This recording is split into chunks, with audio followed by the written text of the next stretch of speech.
Okay, everybody, this just in breaking news. It's probably not breaking news because the way the internet works, they're just going crazy with, as soon as it comes out, there's 27 videos made. But anyways, I'm talking about the UFC and Dana White announcing all these championship fights, right? So you have Fight Island. Turns out it's going to be a real thing. First, like, subscribe, tell me what you guys think. 60 vids in 60 days. Thanks everybody that was watching or listening when it's on podcast form. But let's get right into it, right? The UFC announced Cormier versus DC number 3, right? So here's the whole thing here's the issue that I have with all this, right? Or actually, it's not an issue, right? So everybody says, show me the money, give me what I'm worth. This whole thing about showing me what I'm worth. All the fighters have their commentary about it. So apparently, Stipe Miocic and Daniel Cormier are worth it, right? So when you look at what's going on, what is Daniel Cormier value? What is his value proposition to the UFC?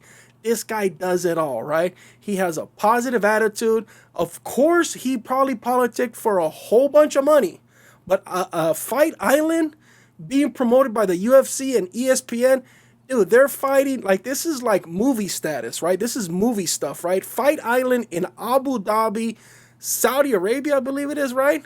And so Cormier is his last fight of his career. That's going to be a giant card, right? And so then you have Volkanovski fighting Holloway again, dude. That's a rematch. Volkanovski, right? Holloway, UFC. Okay, that's going to be another big fight, dude. Alexander Volkanovski, Max Holloway, are you kidding me? Those guys are worth it. Show me your worth. Guess what? UFC, you're getting criticized for not paying your fighters. You put it on the big shows now, right? So UFC, good job. You get all this criticism from people about not paying me. You had Jorge Masvidal. You had Sean O'Malley. Everybody's complaining.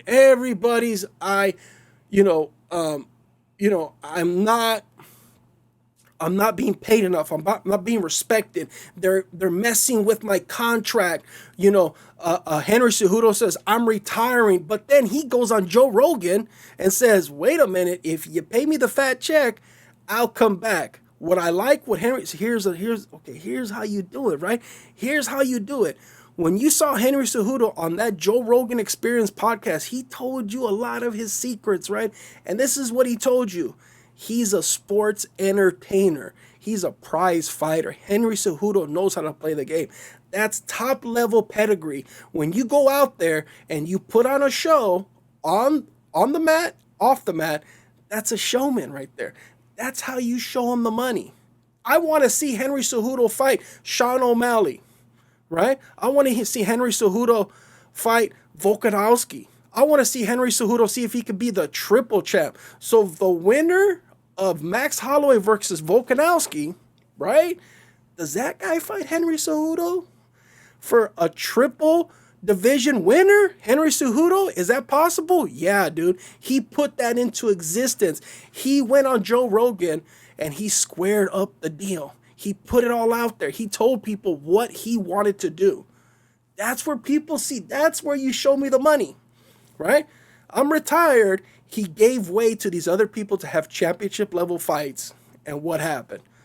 Dana White setting it up for Henry Cejudo to not know that Volkanovski and Holloway were going to fight again is being disingenuous, right? You fight in Fight Island, and in August or September, when things are even more settled down, that's when Cejudo comes back and fights in Vegas for all the marbles, triple champ.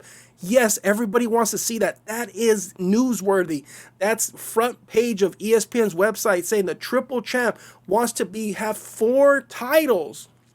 Who doesn't want to see that? That's a very tremendous thing. Henry Cejudo gave us a lot of insight into his personality. That's the beautiful thing of the Joe Rogan podcast, is that you talk long enough when we know who you really are. And we knew that Henry Cejudo was smart. We knew he was a champion. I mean, he won a gold medal, and he's a double champ in the UFC. But we knew that there was a method to his madness, and he's laughing about it. Of course he's coming back, dude. And of course you're going to pay him. So that's how you show your worth. UFC fighters, take notes. Conor McGregor is not retired. Conor McGregor is leveraging his star power, and he cannot let off the gas because he has to give you the impression that he wanted to fight, but the whole COVID thing is nobody wants to put a fight on. Nobody wants to put a fight on involving one of the sport's biggest international stars with nobody in the seats, okay? You're crazy. If you don't think Dana White is stalling, if you don't think Dana White is saying, let's wait a little bit. You're retired. See you later. Okay, Conor, you're going to tell people you're mad at me? I'll be the bad guy again. Dana White plays the fake bad guy so good now that even the people that recognize that he wasn't the fake bad guy think he's a bad guy now. Okay, I get it. Everybody wants more money. Sean O'Malley, pay him some more money. Give that guy some more cash. He is very entertaining. He's got a huge following. Yeah, get him paid, right?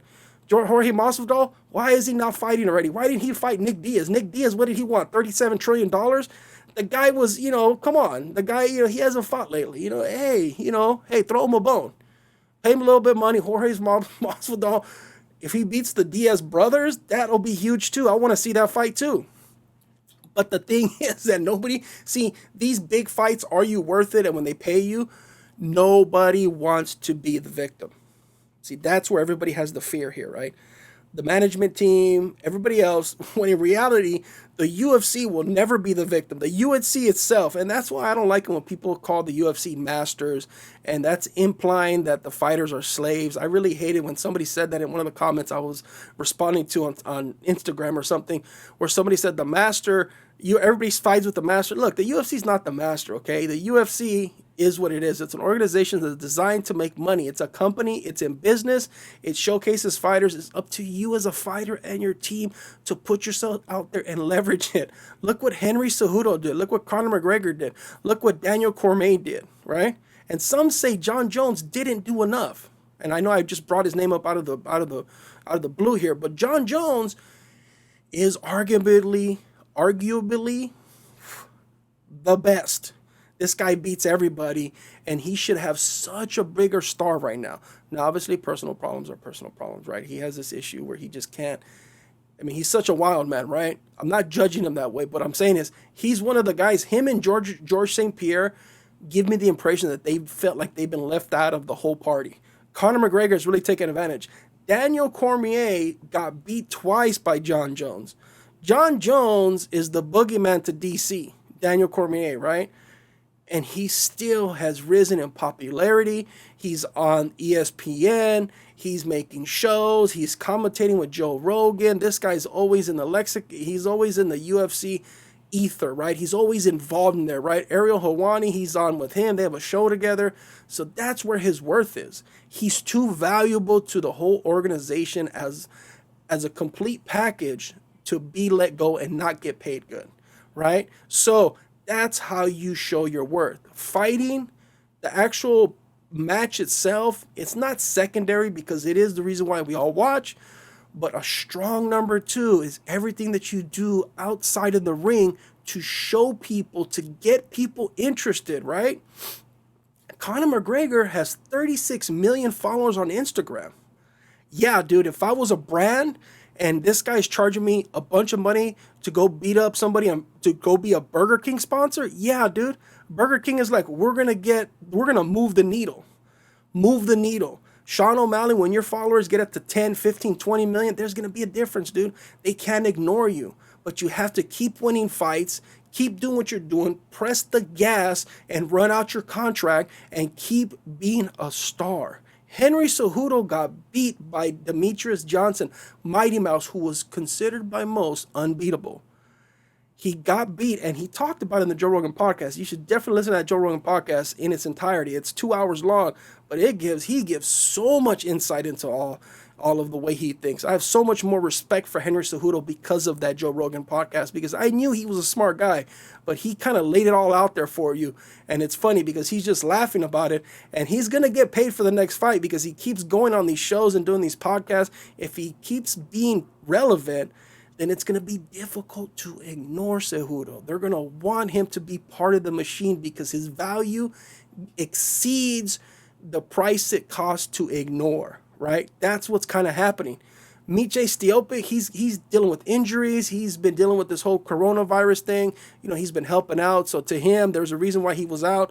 And Stipe is battered, right? That might be his last fight too. Those guys that might be for sure, I think DC, that's his last fight, because he said he didn't want to fight past 40. He's 41. I think he might be 42 by the time he actually fights Stipe. But those are going to be tremendous fights, right? John Jones needs to get back in there. John Jones is doing this thing too where he's not being paid what he's worth. He's kind of bitter, right? So I want to see that. What's going to happen in the UFC, this whole Fight Island thing is so crazy because it's basically he did this out of like the necessity. Okay, the necessity is to be able to get fighters internationally to fight, but he also did it because it's like a childish kind of thing. He reminds me of somebody that has like he basically has all the money. He's like, they're sitting in like a prep where it's like, how do we come up with something silly? Oh, remember the movie Bloodsport? Remember Enter the Dragon? Remember all this other stuff? Hey, let's make something called a Fight Island. Oh, that would be cool. Let's go find a place. They probably made 1,000 calls. The first call they made to Abu Dhabi was like, yeah, we'll build it for you. No problem. How crazy is that? Right? That's pretty interesting. If you want to ask me, there's a lot of interesting things that are happening in the UFC, and I think that Dana White nailed it right in the head there. Show your worth. He clearly announcing all these championship fights have showed people who he thinks has worth. And if you look at all the stuff if you look at the fighters that got picked, it's clear why he thinks there's value there, because there's staying power and there's consistency. Whether you're in the ring or you're in the media somehow, you're consistently involved in the UFC. That's where it needs to be at. Could be wrong. Tell me what you guys think. If you think, Ruben, you're way off base with this, well, let me know. Talk to you guys later. Bye.